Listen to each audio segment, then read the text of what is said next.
Hello viewers, நம்ம இப்போ வந்து செடிகளுக்கு உயிர் உரம் கொடுக்க போகிறோம். என்னென்னு பார்த்தீங்கன்னா, பப்பாளி பழத்தோலுங்க பாருங்கள். நல்லா 3 நாள் நல்லா என்ன செஞ்சுருக்கேன், தோலை வந்து ஊற வச்சுருக்கேன். எவ்வளோ நல்லா நுரைச்சி வந்திருக்குன்னு பாருங்கள். இது என்ன செய்யுங்க, இதில் வந்து அரிசி கழுவுன தண்ணி, உளுந்து கழுவுன தண்ணி, அதுபோக பழைய சோறு தண்ணி, அதுபோக கொஞ்சம் தயிர் எல்லாத்தையுமே என்ன செஞ்சுருக்கேன், இதையும் என்ன செஞ்சுருக்கேன் 3 நாள் நல்லா புளிக்க வச்சுருக்கேன். இப்படி புளிக்க வச்சு ஊற்றினோம்னா சரி, அதில் வந்து நிறைய நுண்ணுயிர்கள் பெருகும். இந்த தண்ணி நம்ம என்ன செய்வோம், இதில் ஊற்றிக்கிடுவோம்.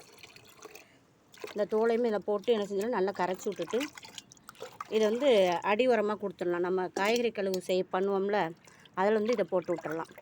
இப்போ இதை எடுத்து என்ன செய்யணும், 3 லிட்டர் தண்ணி இந்த வச்சுருக்கேன் பாருங்கள். 3 லிட்டர் தண்ணிக்கு ஒரு 100 ml கிட்ட 100 ml எடுத்து என்ன செஞ்சுருவோம், இதில் ஊற்றிக்கிடுவோம்.